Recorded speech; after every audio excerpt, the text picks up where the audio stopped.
So this talk has the title, if you've noticed, something like Make Your Own Sandals. So I hope you've all brought materials and go home with a nice pair of sandals. So we're in a series that's exploring the Bodhicharya Avatara, which is written up here. And the Bodhicharya Avatara is a guide to awakening. So it's the thoughts and reflections of an 8th century monk, Santideva. It's about how to train ourselves to become bodhisattvas, to how to train ourselves so the awakened mind, the awakened heart arises in us. And it's quite an extraordinarily, wonderfully ambitious ideal that we might become bodhisattvas who want enlightenment, not just for ourselves, but for all beings. It just seems incredibly a huge ask, isn't it? You know, first of all, to clear ourselves of everything that gets in the way of us being completely kind, completely aware, full of energy, and that we're going to do it for all sentient beings as well. So it's just an immense and crazy idea. But I think it's such a wonderful idea. And it's a bit like we find ourselves here with these human lives, and why not go for the most ambitious thing that you could possibly do as a human being? Why not just make that what your life is about? So that's what Santideva wanted to do with his life, and that's what he wrote the Bodhicharya Avatara about, a guide, his reflections on what would help him and other people to practice. And we've been looking at the Bodhicharya Avatara through the framework or through the focus of the Vinayatas, which I can't pronounce. So we're going to just have the proper pronunciation. That'll do, the Vinayatas, okay. And these are them, but you don't need to worry about them in a way, because we're going to leave that behind now. We're moving on to a new part of this series. Even though I think they'll all still come into play, interestingly, because basically these are factors that you need to be successful at anything. So we'll need them to bring them into what we're going to be talking about. So in particular, I think this week, actually, we really need to use our intelligence, our nous, as Vidanya talked about last week, to really reflect on reality, to really reflect on what... not to go with our first instinctual way that we might behave, but to find a way that we can actually behave in a way that makes more sense. So why are we talking about making sandals then? So it's inspired by Bodhinaga's talk the week before last, which if you were here was just a fantastic talk with lots of props. And one of the props was a pair of flip-flops that he'd worn on his holidays. And he talked about how when he was on holiday, if he was walking barefoot, when he was walking on grass, it was really comfortable and a pleasure, it was lovely. But as soon as he started walking on a gravel path, it was really, really uncomfortable. And I suppose what you could do, he was in a campsite, is you could cover the whole of the surface of the campsite with some kind of material so that it was really soft, and then you would really enjoy, walking on it. Or you could just put your flip-flops on. You could cover your feet with leather, as the Buddha said. And that is a way that you can then go out in the world and not be hurt by the pain of the world and not get caught up in the pleasure, actually. So if we can learn how to make our own sandals, we can protect ourselves. And the way that we are looking at doing that is through what's called Ksanti. So Ksanti is often translated as patience. And to be honest, patience sounds like not the most exciting thing. It sounds like a really boring thing, like the patience of waiting for a bus or something like that. But actually, I think it's really exciting. Patience isn't the most brilliant translation in a way, so I'm going to use the word Ksanti most of the time, because Ksanti is a very rich word, and it describes a really beautiful idea. Another word that you can use is forbearance, absence of anger, absence of desire for revenge. It has overtones of love, compassion, tolerance, acceptance, receptivity, humility. Ksanti is the antidote to anger and ill will. And it's not just gritting your teeth and bearing it while feeling angry and resentful. It's essentially a positive mental attitude, an attitude of love. So you could think of it as being being in the love mode, not the power mode. And if you haven't come across this before, this is a phrase that Sangha, who's the founder of this Buddhist movement, came up with. So love mode is when we want the best for someone. As far as we can tell, we're acting in their interests. Whereas power mode is really wanting things to go my way. It's using whatever I can do to make things go my way. And I don't really care about that person and what's good for them. So I think that, if you think of Ksanti as being about how we can be in the love mode. And one of the reasons why I think Ksanti is really exciting is because I read quite a lot of kind of magical kind of fantasy type stories, or watch quite a lot of films like that, adventure films.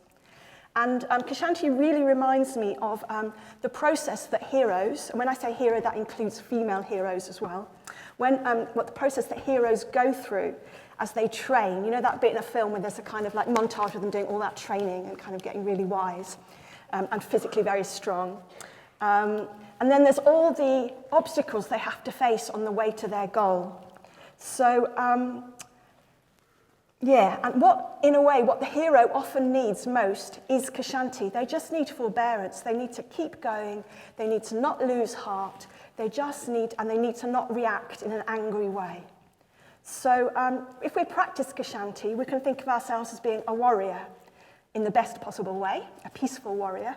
We can think of ourselves as a hero, as a really peaceful ninja, perhaps even as a magician. So I find it quite an exciting idea, the idea of Ksanti. Because Ksanti is love in difficult circumstances. Love when there's no reason to love, actually. When things are going badly, people are treating us badly, but we can still find a way to love the world and love other people.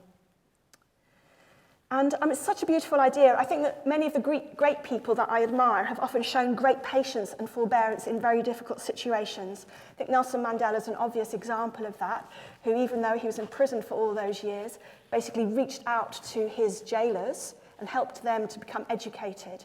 And when he went back into having some power in South Africa, he developed everything on the basis of love as much as he could. Or Dr. Ambedkar, who was the great Indian scholar and who worked, and lawyer, who worked with he came from the poorest group of people in India, the ex-untouchables, and he developed a sense of love as well. That's what he wanted to do, was create a world where love could be expressed.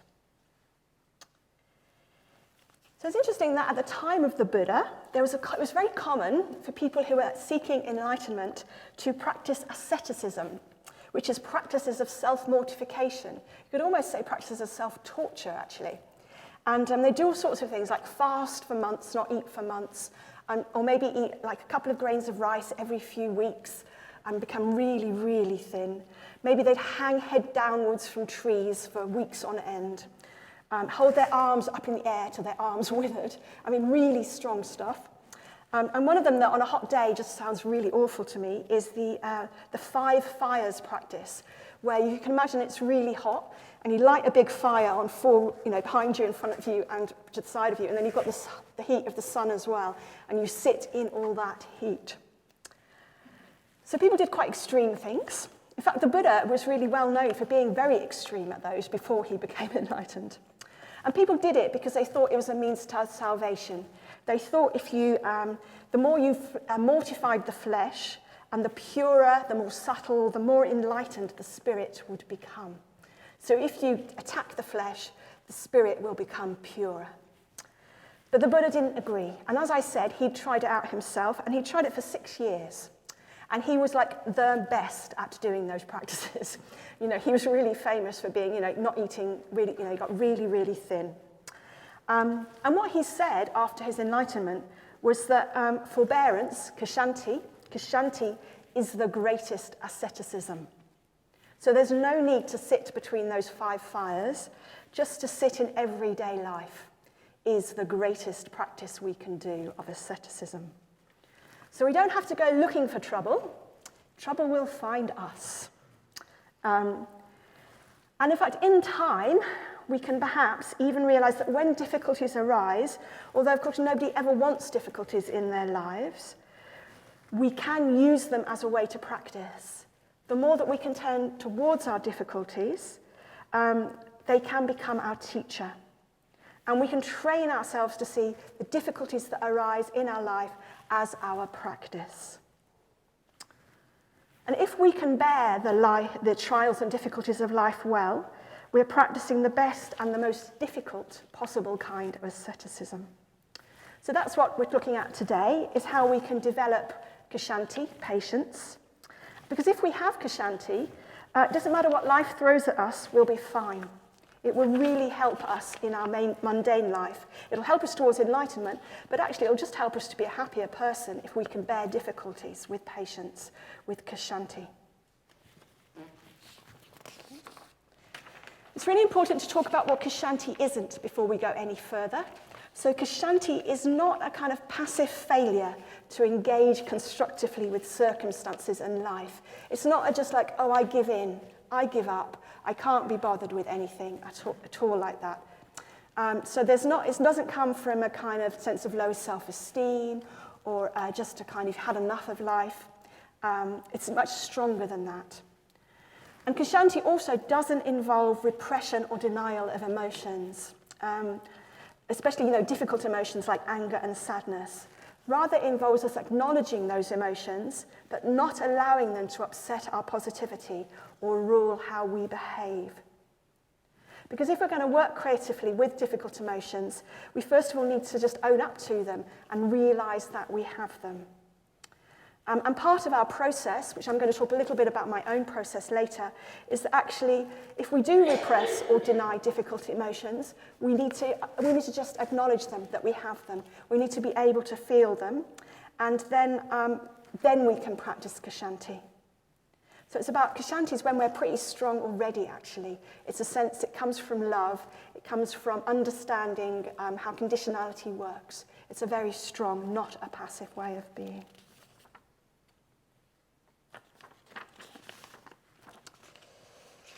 So I'm just going to give a little bit of context of Kshanti.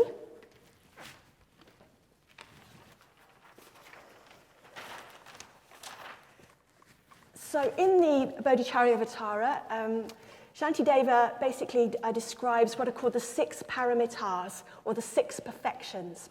And the paramitas, or perfections, are ways that bodhisattvas grow, bodhisattvas develop. They're ways that we can become bodhisattvas by practicing them. And Sangharakshita puts them into pairs. So we've got generosity and ethics. We've got Kshanti, which is what we're talking about today. Virya, which is energy for the good. Another one of those words that's actually better just left in the Sanskrit. And we're going to talk about that the week after next. And then meditation and wisdom. So all of these are areas of our life that we can develop and will help us move towards becoming a bodhisattva. And all of them, they're the perfections I described, but in a way you can also see them as being about transcending the self. It's the way to behave if we want to be completely wise, completely kind. Okay. So I'm going to follow the chapter on Kshanti in the little booklet. This little booklet, which Aryadasa put together from a kind of interpretation or rendering of the Bodhicharyavatara that Vidanya put together. And I presume we've got more of these available if you haven't got one yet. They're great, because it's like a really kind of handy little thing. And you can see mine's got really battered already. It's like I've kind of used it quite a lot already. So there's a chapter on here all about Kshanti, and that's what I'm going to follow. So first of all, Shantideva suggests to us that we recognize the harm that anger and ill will can do. And he uses quite strong words. He says, ill will and resentment destroy all the benefit of spiritual practice. So that's a bit depressing, actually, for me. It's a bit like, because I do experience ill will and I do experience resentment, and I'd hate for it to destroy all these years that I've been practicing. So maybe we don't need to take it too literally. Maybe we just need to kind of understand what it's getting at and use it to inspire ourselves.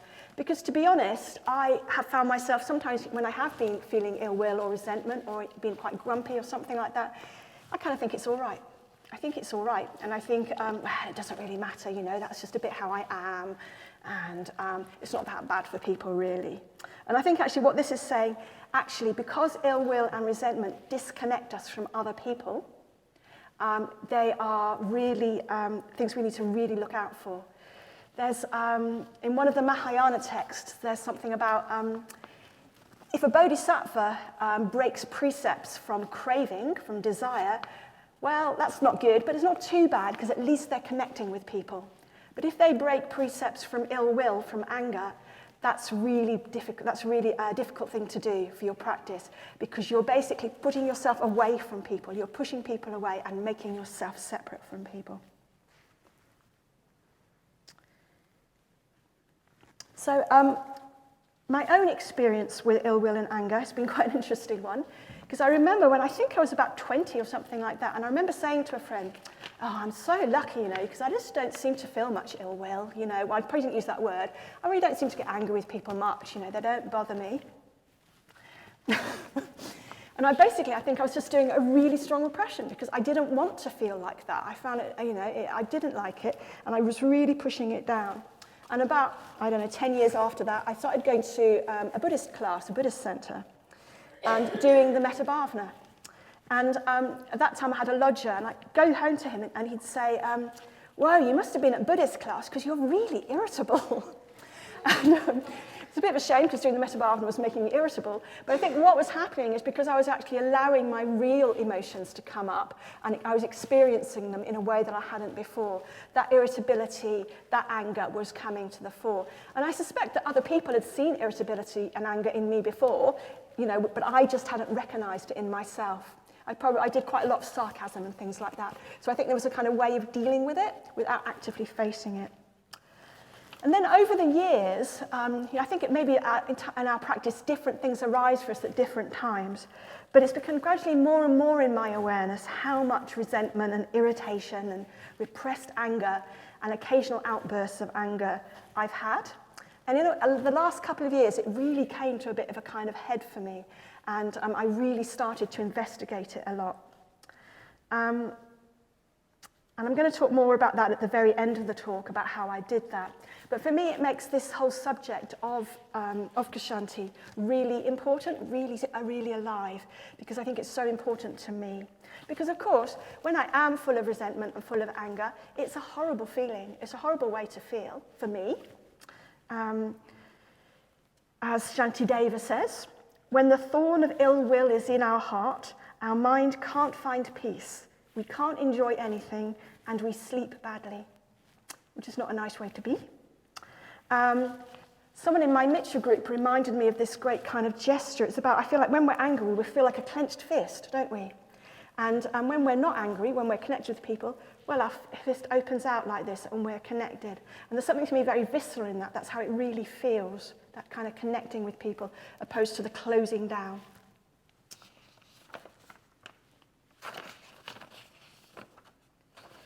As well as being horrible to be angry and resentful, it has a really horrible effect on others.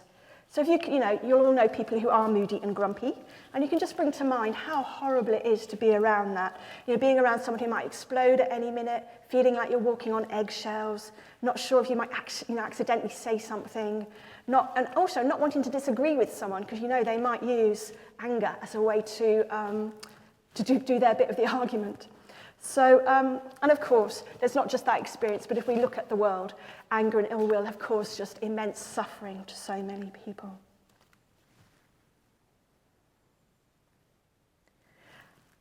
Yeah, and there can be energy in anger, people can sometimes argue.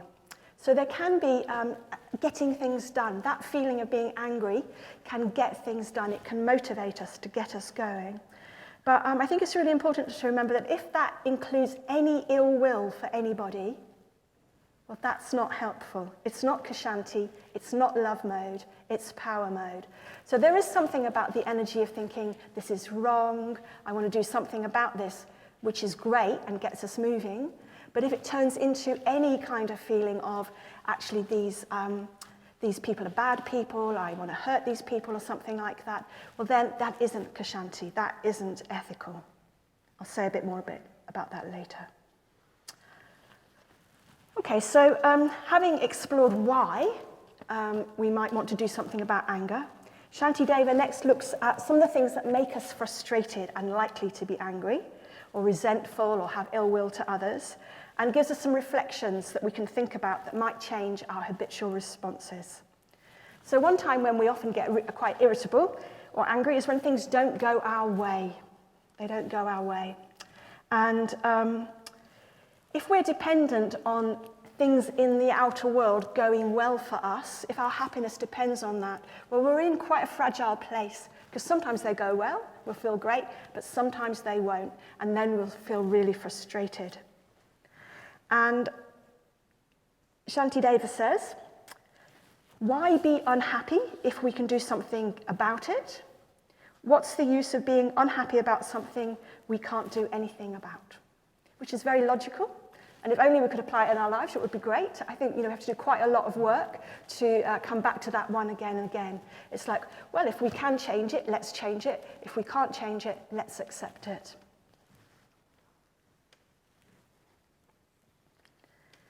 I think also it's important when we're thinking about how we might, when things don't go our way, what does that mean? On the whole, I'm talking about the easier things in life. So things like, getting stuck in a traffic jam, being patient with that, getting trains being late, ringing up a call centre, all those kind of things that we can all get angry about at times, that just leads to unhappiness for us and other people. I think there are parts of life which are things like grief after we've been bereaved, or depression, clinical depression, where we can't just logically argue our way out of it. In a way, then our Ksanti is to bear it, is to bear that experience.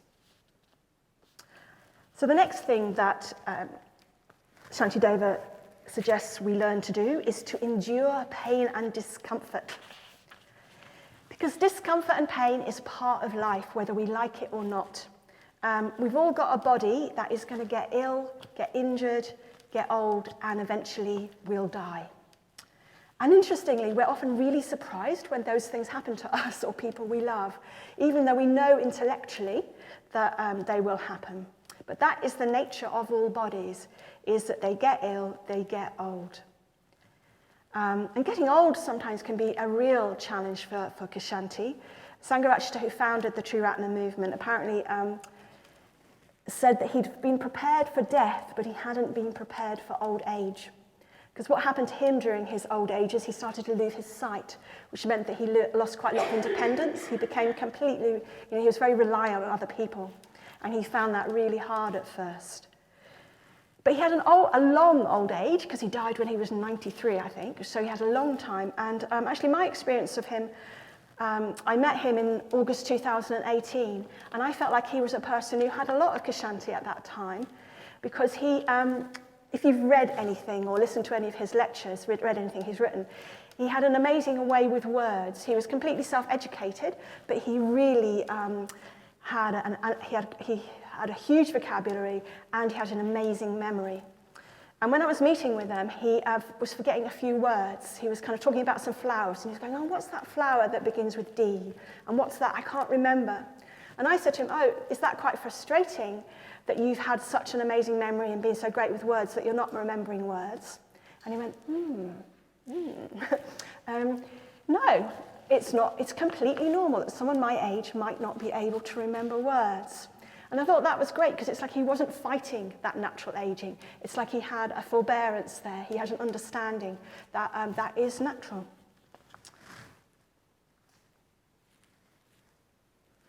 Yeah, so for myself at the moment, so there's something about we need to accept and endure discomfort when we can't change it.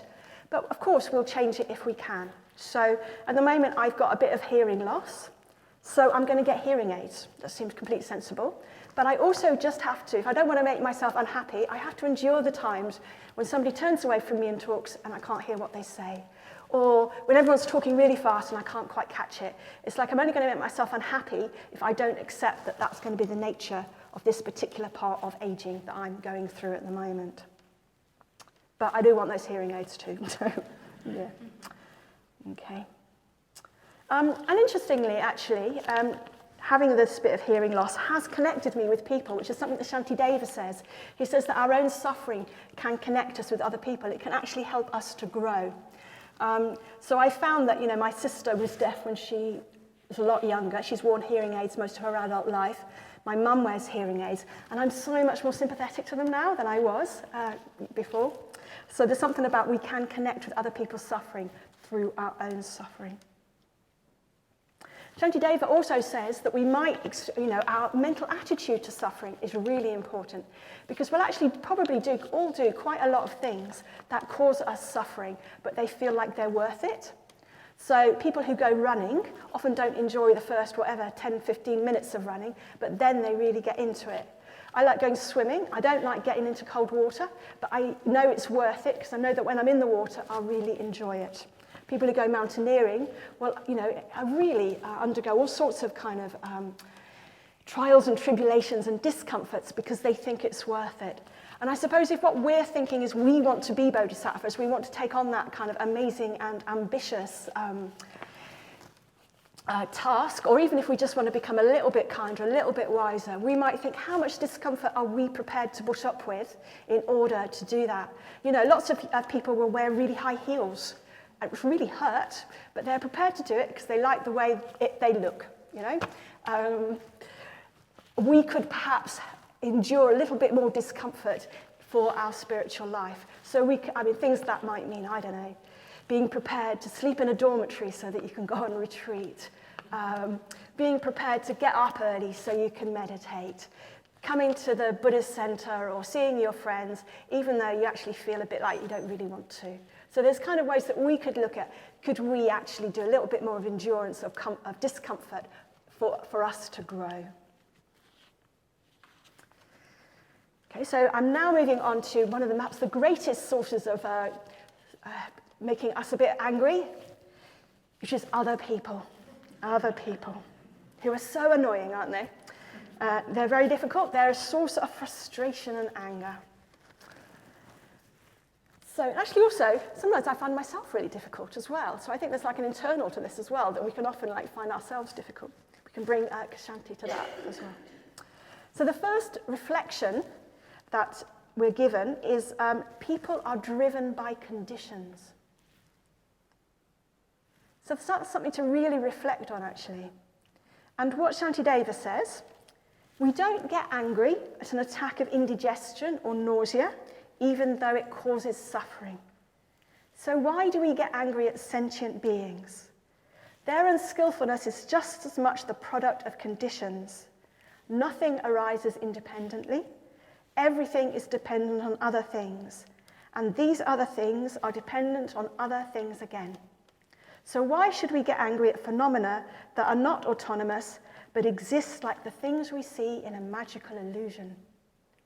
So basically, he's saying people, the way that people behave, including ourselves, is the result of so many conditions. It's hard to kind of say where. You can't really blame or lay fault because there's condition of, people behave the way they do because their parents did, and they do that because their parents did, and there's just this whole network of reasons. So, to get angry is a bit illogical, really.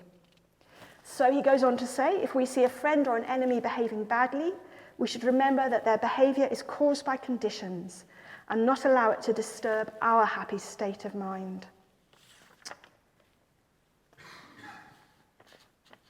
Yeah, so there's a really great story, I think, that illustrates it for me anyway. So if you imagine you're out on a river or a lake in a rowing boat, having a lovely time, just enjoying the peace and calm of being out on this river in your rowing boat, looking up at the sky, it's very peaceful. And then you see a boat coming towards you quite fast. It's going to hit your boat, and it might knock you into the water. So your my reaction is going to be to start waving at the boat and to get angry and to think, why are they driving that boat into me? They need to, change their course. What's going on? Make quite a lot of fuss. But then, and they don't change course, but as the boat comes towards me, I see that in fact the boat is empty of anybody at all. It's just the course that the current is bringing it on. And in that situation, my anger would just fall away. because there's nobody to be angry with. The rowing boat is empty. Nobody is steering it. It's just, the current is bringing it towards me. And I think that is a great way of seeing people as well. In a way, people like the rowing boat are empty. There's nobody steering the boat quite often. We are the product of all these kind of unconscious and different conditions that make us behave the way that we do. We don't know how to behave any different, or we would.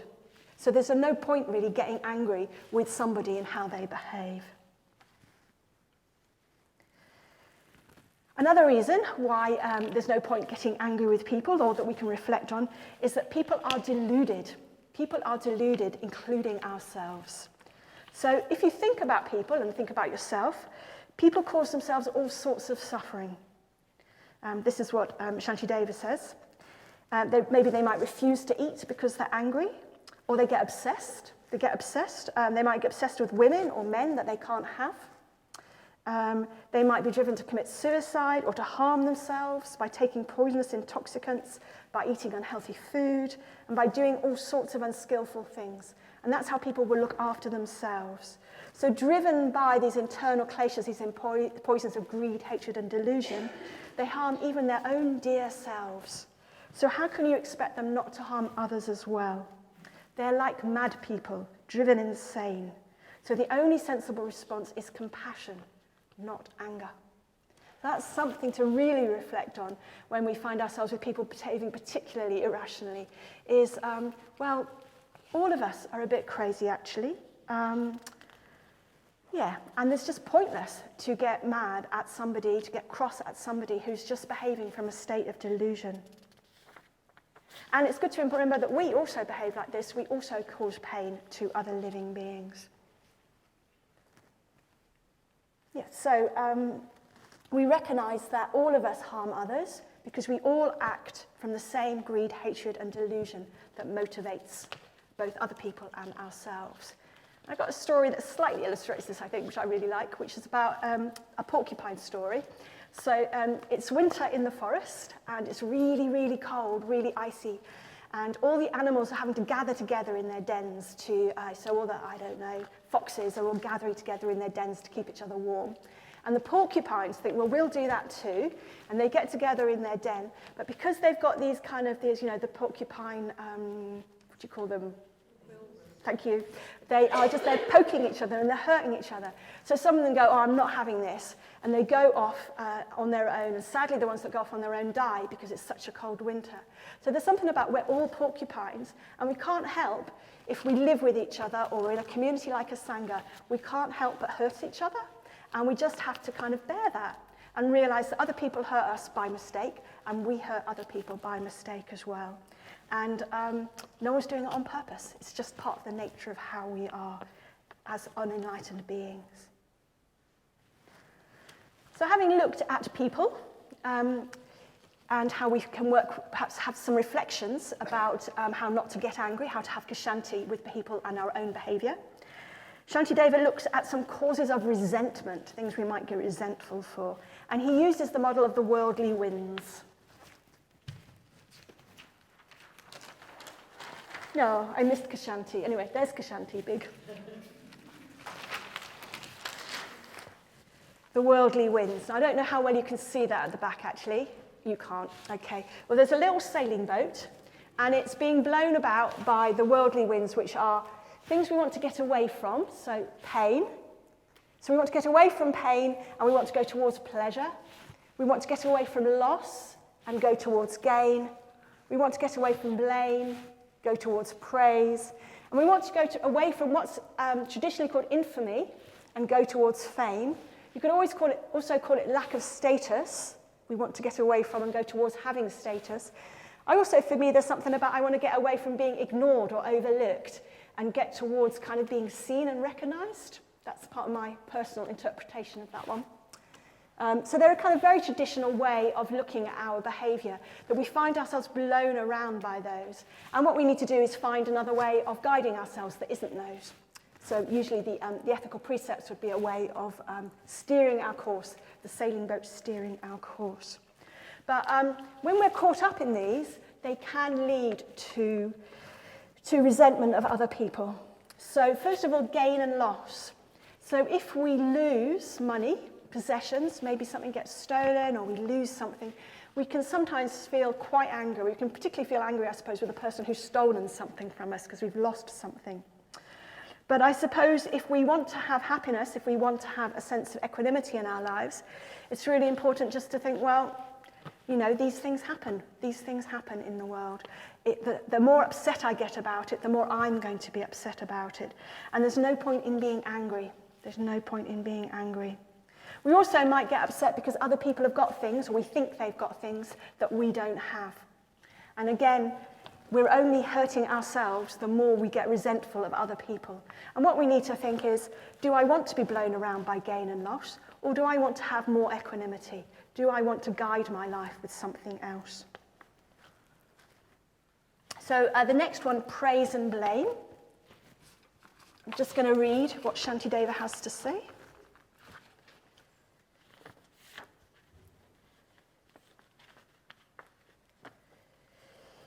Okay, so this is like, we really want to be praised. We want people to say really nice things about us, and we don't want anyone to blame us for things and say that anything's like our fault.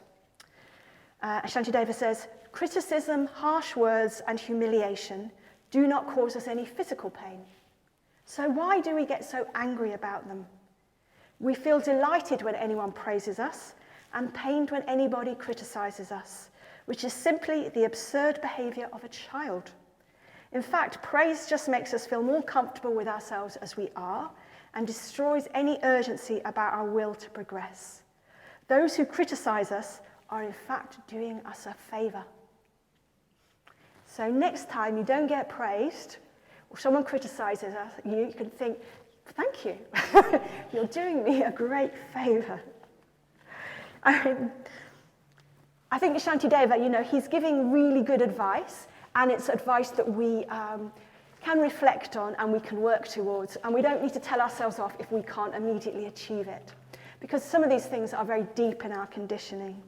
But there is something about, you know, praise and blame, particularly where it's so out of our control and so random in a way that if we want lots of praise and we don't want blame, we're really setting ourselves up to suffer. My personal experience anyway, it's because people will sort of praise us for something that's important to them, if you see what I mean. Not anything to do with us, really. And they'll blame us for something that's important to them as well. And it's just like we happen to be in the place at the time that somebody wants to do the praising and the blaming. And it's completely out of our control. And actually trying to live our life, which I think we have done at times, so that I get more praise and less blame, that's a really, really good recipe for feeling pretty rubbish, actually, because it is so completely out of my control. Yeah. Okay, so causes of resentment 3 is concern for status and fame.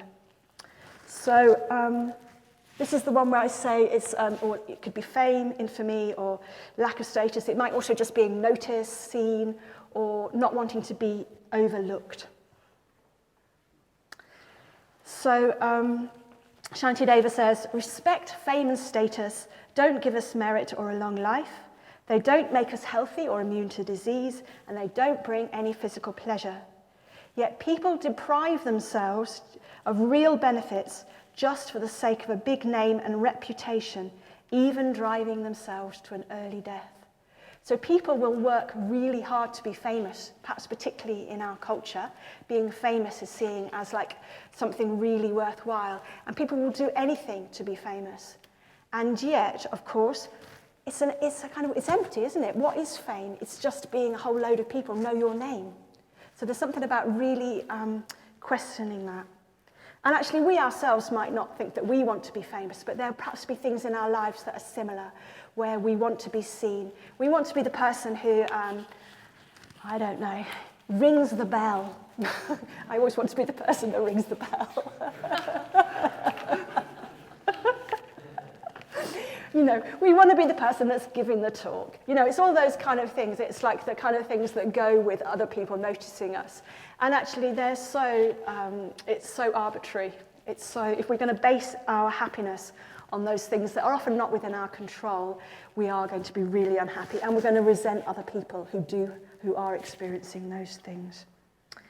And Shantideva goes on to say, when our reputation or status is attacked, Our mind howls like a child whose sandcastle has been knocked down. I love that image, partly because it's like written in the 8th century, kind of in India. And I don't know if it's something the translator put in, but you think, did they really have sandcastles? And isn't it great that kids were making sandcastles even then? You know, maybe they were on the edges of rivers or something. Anyway, I just really like the idea of the sandcastle through the generations. And that feeling you get, you know, it's being knocked down. But yeah, it was only ever a temporary thing. It was only ever a sandcastle. And of course, if what we're trying to do is become enlightened for all beings, and we want everyone to be really happy, if somebody else is praised, we should be really happy. It's only logical to be really happy, because they're happy, and the person who's praising them is happy. And it's great we're not being praised, because we're going to be more kind of likely to work on what's going on, and to be in touch with what's really there for us. So there's something about, we could thank those people who don't praise us, and we could be really grateful to those who get praised when it's not us. But I think that is quite an advanced practice, but something to aim for. Okay, so then I'm just kind of coming towards the end of what Santideva had to say. He talks a little bit about righteous indignation. So you might be thinking, okay, there are all sorts of situations where it's inappropriate to get angry or resentful of other people, but there are some when really, people really deserve my anger. And I suppose the example for Santideva, and might be for us, what if somebody hurt the Buddha, or hurt one of our teachers, hurt somebody we really loved and cared about who's doing a lot of good in the world? Surely we'd have the right to be angry then. Or what about if our government and our leaders seem kind of bent on leading us to ruin? Surely we've got the right to feel angry and resentful about that and to wish those people ill well. Well, the Buddha says no. He says no. He says, righteous indignation is still a form of ill will. And when the Sangha was criticized quite badly at the time of the Buddha, he just said, let it pass. Let people say what they're going to say. You don't need to react. And I suppose if we ask ourselves the reason why, we can go back to those very famous verses in the Dhammapada, 3, 4, and 5, which I feel like I should know off by heart, but I thought I might not remember them. So they are, those who entertain such thoughts as he abused me, he beat me, he conquered me, he robbed me, will not still their hatred. Those who do not entertain such thoughts as he abused me, he beat me, he conquered me, he robbed me, will still their hatred. And most importantly, not by hatred are hatreds ever pacified here in the world. They are pacified by love. This is the eternal law. And I think those 3 verses are really worth reflecting on in our own experience. Is hatred ever pacified by hatred? Is, hating people in power because they make what seem wrong decisions, or people who've hurt us in our own lives, if we hate them back, what will happen? Well, it'll just escalate. We'll just keep going backwards and forwards down the generations, hate, hate, hate. And what the Buddha taught is that by bringing love into the situation and changing the way we react, we can stop that ongoing backwards and forwards, that ongoing hatred just arising and going backwards and forwards between people.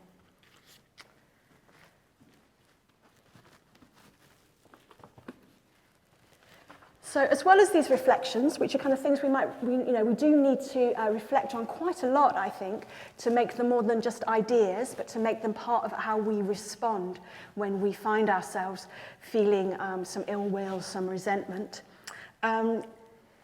Interestingly, Santideva also suggests that we bring a devotional perspective to our lives that will help us with Ksanti. And what he suggests that we do is that we are devoted to the Buddhas and Bodhisattvas because they represent and embody wisdom, love, energy for the good. They are like the ultimate embodiment of those characteristics. And he suggests that we are devoted to them, which we might do by doing in a ritual, doing a puja, something like that. And also that we serve all beings, that we see what we're here for is to serve beings, sentient beings. And I think that's really interesting. So he's not kind of saying that you do loads of kind of thinking about difficult situations. He's kind of saying the opposite. He's saying, so why not think on, be devoted to those beings, those Buddhas and Bodhisattvas, who represent what's most beautiful in the world.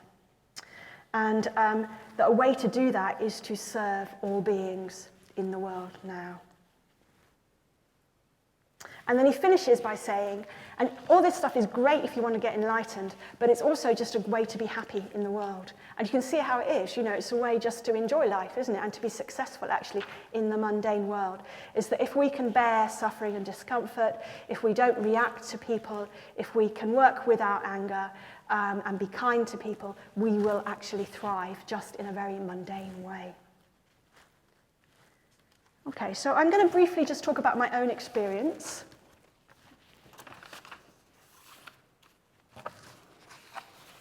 Okay, and this really is my own experience, okay? It's not necessarily what anyone else needs to do.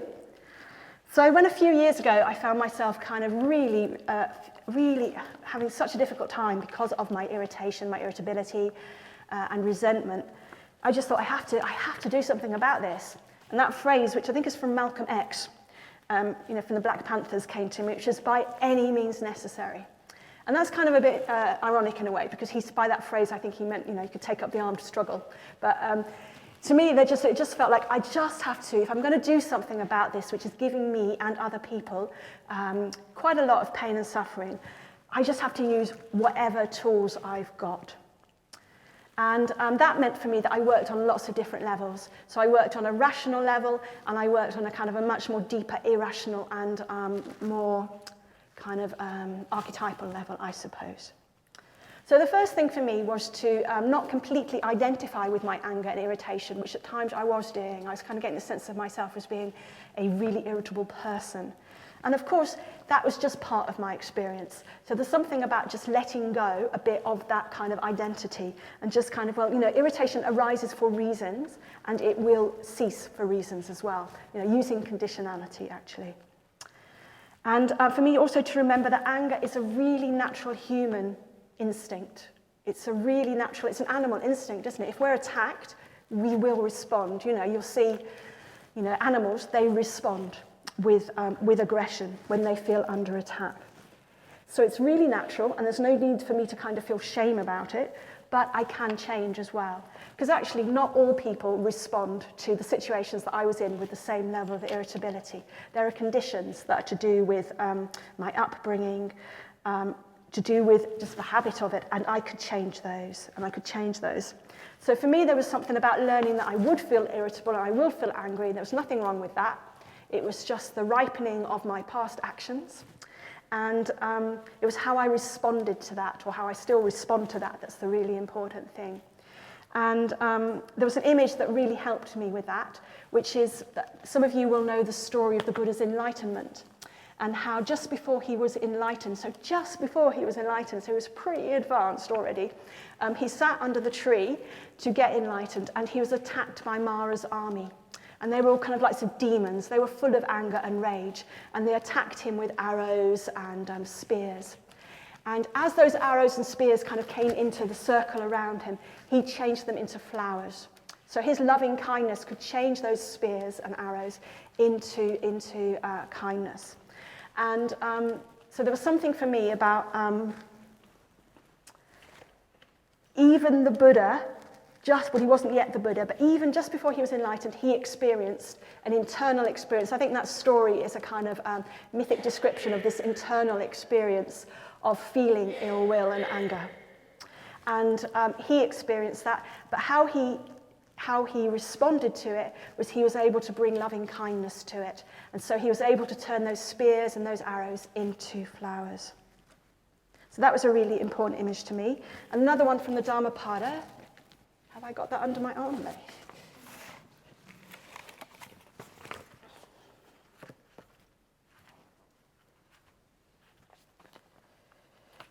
So the Buddha says, I call him or her a charioteer who holds back the arisen anger as though holding back a swerving chariot. Others are only holders of reins. So do you get that image? So it's like the Buddha would call him or her a charioteer, so someone who's in charge of the chariot, who holds back the arisen anger as though holding back a swerving chariot. Others are only holders of the reins.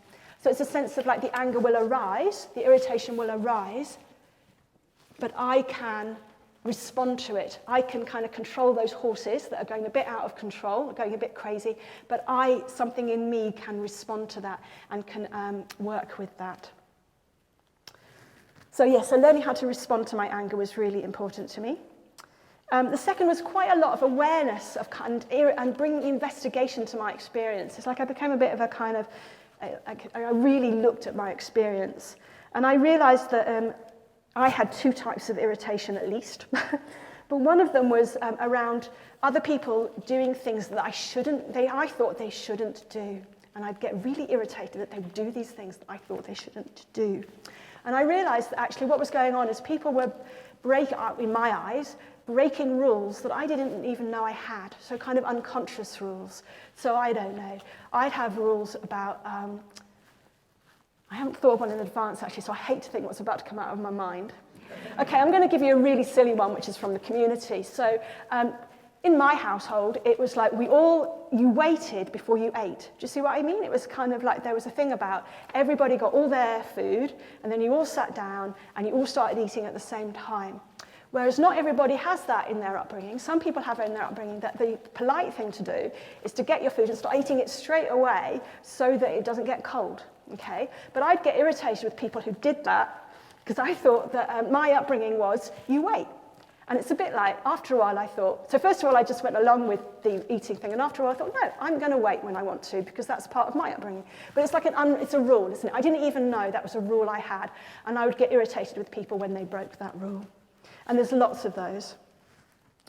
So a second way that I do get irritated as well, is when a noise or a kind of movement distracts me.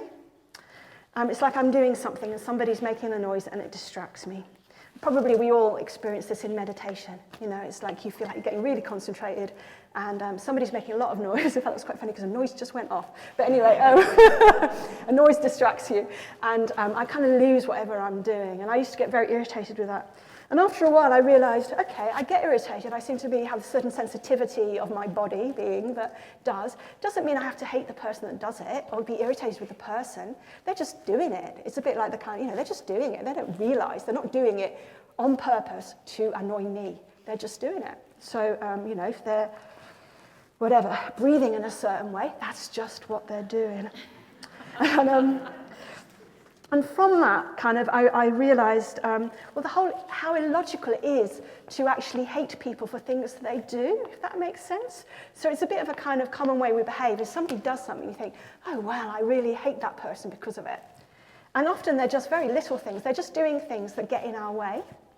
And I remember once a job I had where I worked with a great administrator. And she once said to me, I need you to look at these bits of paper and you're not going to like me.